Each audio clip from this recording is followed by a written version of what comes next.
নমস্কার বন্ধুরা, আমার চ্যানেলে আপনাদের সবাইকে স্বাগত। আজ আমি আরেকটি নতুন রেসিপি নিয়ে আপনাদের সাথে এসে গেছি। একটি নতুন রেসিপি আপনাদের সাথে আমি শেয়ার করব। তো দেখতেই পাচ্ছেন, রেসিপিটা দেখে আপনারা নিশ্চয়ই বুঝে গেছেন আমি কোন রেসিপির কথা বলছি। এটা হচ্ছে একটা cake, fruit cake. Fruit cake আমি 25শে ডিসেম্বরের আগেই বানিয়েছিলাম, কিন্তু আমি দিতে পারিনি।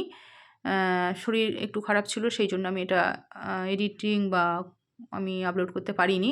তো তারপরে আমি সেই জন্য দিচ্ছি। আমি 25শে ডিসেম্বরের আগের দিনই এই কেকটা বানিয়েছিলাম, ফ্রুট কেক। তো এই রেসিপিটির জন্য আমি এই সমস্ত ফ্রুটগুলো নিয়ে নিয়েছি। যে সমস্ত জিনিসগুলো, উপকরণগুলো লাগবে আমি সেটা দেখিয়ে দিচ্ছি।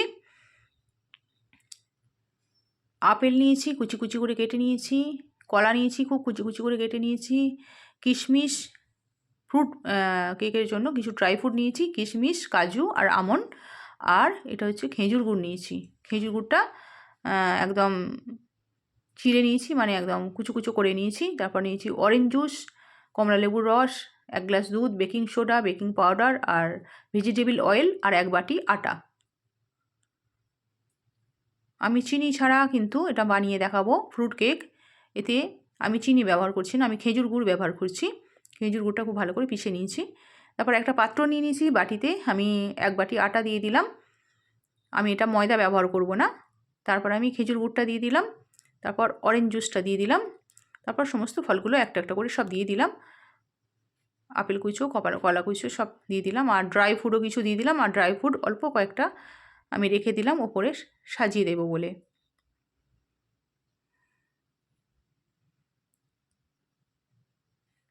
সমস্ত উপকরণগুলো এবার আমি মিশিয়ে নেব। সাদা তেলটা দিয়ে দিলাম, ভেজিটেবল অয়েল ছিল এটা।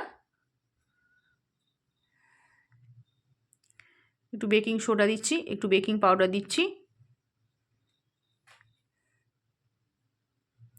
অল্প সামান্য করে কিন্তু দিয়েছি। বেকিং সোডা, বেকিং পাউডার কিন্তু খুব কমই লাগে। তারপর সমস্ত উপকরণগুলো আমি মিশিয়ে নিচ্ছি, মেখে নেব। একটা ব্যাটার বানিয়ে নেব। এটা চামচ করে প্রথমে আমি বানাতে থাকলাম, মানে মিশাতে থাকলাম, কিন্তু চামচ করে হচ্ছে না বলে এটা আমি হাত লাগালাম। চামচ করে করতে অনেক দেরি হচ্ছিলো বলে আমি হাত দিয়ে এটা মেখে নিচ্ছি।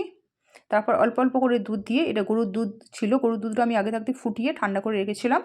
তো এই দুধটা দিয়ে আমি আস্তে আস্তে ব্যাটার বানিয়ে নিচ্ছি। আমি কিন্তু এটা নিরামিষ ফ্রুট কেক বানাচ্ছি, কোনো রকম ডিম আমি দেব না, একদম নিরামিষ ফ্রুট কেক। সমস্ত দুধটা আমি দিয়ে দিলাম, একটু একটু করে দিয়ে আমি এটা ব্যাটার বানিয়ে নিলাম। তারপর কিছুক্ষণ এটা রেস্টে রেখে দিলাম, ঢাকা দিয়ে আমি 15 মিনিট রেস্টে রেখেছিলাম। রাখার পর একটা আমি বাটি নিয়েছি, অ্যালুমিনিয়ামের একটা বাটি নিয়েছি, অ্যালুমিনিয়ামের বাটি। তার ভেতরে বাটার পেপার দিয়ে দিয়েছি, একটু তেল দিয়ে বাটার পেপারটা দিয়ে দিয়েছি। দেখতে পাচ্ছেন, আমি দেখিয়ে দিলাম খুব ভালো করে। অ্যালুমিনিয়ামের বাটিতে বাটার পেপারটা দেওয়ার পর আমি যে ব্যাটারটা বানিয়ে রেখেছিলাম, আমি যে কেক বানানোর ব্যাটারটা বানিয়ে রেখেছিলাম, সেই ব্যাটারটা আমি ঢেলে দিলাম।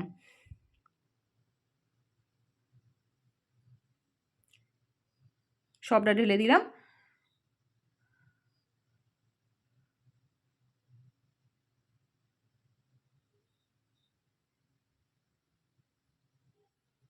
তারপর বাটিটা আমি আস্তে আস্তে করে ঠুকে ঠুকে নিচ্ছি, যাতে ভালো করে ব্যাটারটা সেট হয়ে যায় বাটির মধ্যে।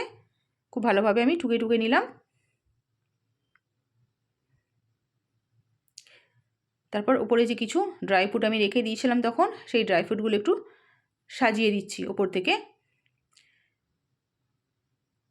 কাজু, কিশমিশ আর আমন্ড আছে।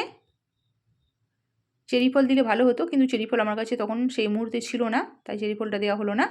এদিকে গ্যাসে উনানে আমি কড়াই বসিয়ে দিয়েছি, এবং কড়াইয়ে আমি নুন দিয়ে দিয়েছি খানিকটা। এবার নুনটা খুব ভালো করে গরম করে নেওয়ার পর এই ব্যাটার সমেত বাটিটা আমি বসিয়ে দিলাম।